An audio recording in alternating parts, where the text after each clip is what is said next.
Hi hello welcome back to my channel. నేను మీ సత్య. అందరూ ఎలా ఉన్నారు? నేనైతే చాలా బాగున్నాను. మీరు కూడా బాగుండాలని మనస్ఫూర్తిగా కోరుకుంటున్నాను.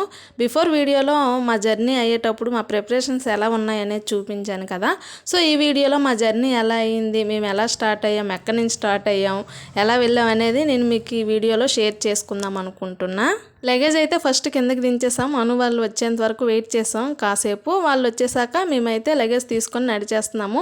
ఆటో బుక్ చేసుకుందాం అనుకున్నాము, బట్ ఆటోలో 4-5 మెంబర్స్ కూర్చోడానికి అవ్వదంట. అందులోకి వాడు సికింద్రాబాద్కి 200 అడిగాడని చెప్పి మేమైతే ఆటో బుక్ చేసుకోలేదు.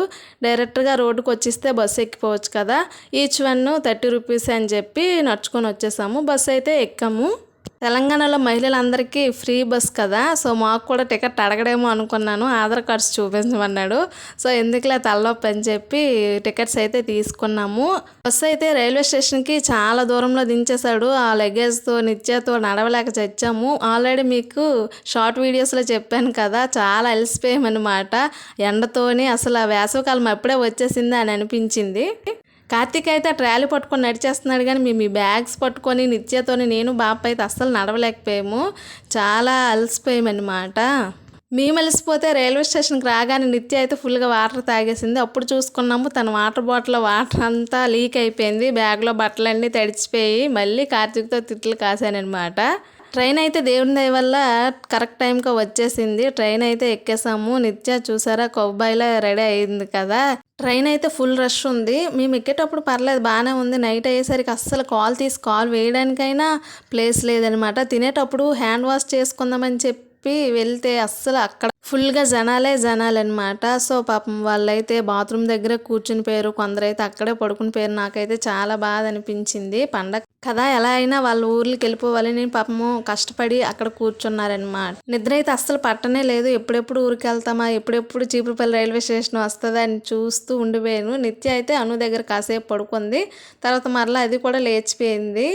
మేము మార్నింగ్ దిగేసరికి 9-9:30 అలా అయిందనమాట. దిగిన వెంటనే ఇక్కడ చీపురుపల్లి రైల్వే స్టేషన్లో టిఫిన్ చేసాము. ఆ టిఫిన్ చేసి మా నోర్లు చెడగొట్టుకున్నామన్నమాట. అంత దరిద్రంగా ఉంది ఆ టిఫిన్. చాలా వరస్ట్ ఎక్స్పీరియన్స్ అయ్యింది.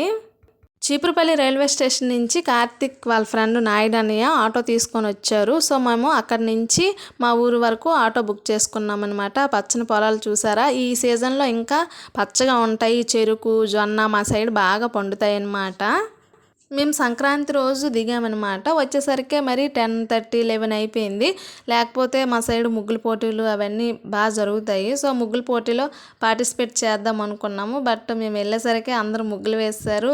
వాళ్ళు వచ్చి చెక్ చేసేసారు కూడా ఎవరు ముగ్గులు ఎలా ఉన్నాయని. సో మరి ఇంకా చేసేది ఏం లేక ముగ్గులు కూడా వేయలేదు. పండగంట పూట ఇంటి ముందు ముగ్గు కూడా వేసుకోలేదని మా బాప అయితే చాలా ఫీల్ అయింది. మరి తప్పదు కదా, దూరాన్ని ఉండేటప్పుడు మనకి పాసిబుల్ అవ్వదు ఒక్కోసారి, అలా అడ్జస్ట్ అయిపోవాలి అంతే. ఇంకా అను కృష్ణ వాళ్ళ ఊరైతే వచ్చేసింది. వాళ్ళైతే దిగేశారు. అను వాళ్ళదైతే మా ఊరే, కృష్ణ వాళ్ళది మాకు దగ్గరలోని మర్రి వలస అనమాట. సో ఫస్ట్ కృష్ణ వాళ్ళ ఇంటికి వెళ్ళి అక్కడి నుంచి కనుమ రోజు మా ఊరు వచ్చారనమాట. 15-20 మినిట్స్ ఉంటుంది వాళ్ళ ఊరికి మా ఊరికి. నిత్య అయితే ఒక 10 మినిట్స్కే పడుకుని పోయింది. మేము ఇంటి దగ్గర 2:30-3కి స్టార్ట్ అయితే మా ఊరు వచ్చేసరికి 10:30-11 అయ్యింది. ఎంత జర్నీ కదా ట్రైన్లో అయితే. అబ్బా ఎంత నరకం అనిపించిందో, ఎంత దూరం ఎందుకు వచ్చామా అనిపించింది. అందుకే మ్యాక్సిమం ఏ చిన్న పని అయినా సరే రాము, పండగ కదా అందరినీ ఒకేసారి చూసినట్టు ఉంటుందని చెప్పి వచ్చాము. వచ్చేసరికి నాన్నకి ఇలా అయ్యింది. ఎనీవే ఏది జరిగినా మన మంచికే అనుకుంటూ మనం ముందుకెళ్ళిపోవాలి. ఏ కష్టం వచ్చినా మనము కృంగిపోకూడదు. ఈ చిన్న దెబ్బలతో సరిపోయింది. ఇంకా పెద్ద దెబ్బలు అయితే మనము తట్టుకోలేం కదా. నాన్నకే కొంచెం ఇబ్బందిగా ఉంది, ఎందుకంటే రోజు పనికి వెళ్ళే వాళ్ళు కదా. ఇంటి దగ్గర కూర్చొని తినుకొని ఉండాలంటే వాళ్ళకి కూడా విసుగ్గా ఉంటుంది కదా. ఫైనల్గా మా ఊరు అయితే వచ్చేసింది. అందరూ చూసేసేయండి, ద గ్రేట్ విలేజ్ మెరకముడదాము. ఈ ముగ్గు చూసారా, కార్తీక్ వాళ్ళ ఫ్రెండ్ చారి వేశాడు. ఈ ముగ్గుకే ఫస్ట్ ప్రైజ్ వచ్చిందంట. మా స్ట్రీటే చాలా చివరినమాట. సో ఈ స్ట్రీట్స్ అన్నీ దాటుకొని వెళ్ళాలి. చాలా మంత్స్ అయిపోతుంది కదా ఊరిని చూసిన వెంటనే చాలా హ్యాపీ అనిపించింది. మా మావి మధ్య దారిలోనే కనిపించారు. ఫాస్ట్గా వచ్చేసారనమాట, ఎందుకంటే తాళాలు ఆయన దగ్గర ఉన్నాయి. నేనైతే నా సబ్స్క్రైబర్స్ అందరికీ ఆంధ్ర సైడ్ ఫెస్టివల్ ఎలా అవుద్ది, ఏ గేమ్స్ ఆడుకుంటారు, డ్యాన్సులు ఎలా వేసుకుంటారు, ఎలా ఎంజాయ్ చేస్తారు, పిండి వంటలు ఏంటి అనేది అంతా వీడియోలు తీద్దాం అనుకున్నా. బట్ నాన్నకి ఇలా అయ్యేసరికి మరి ఇంకేం వీడియోలు తీయలేకపోయా. ఫైనల్గా మా ఇల్లు అయితే ఇది.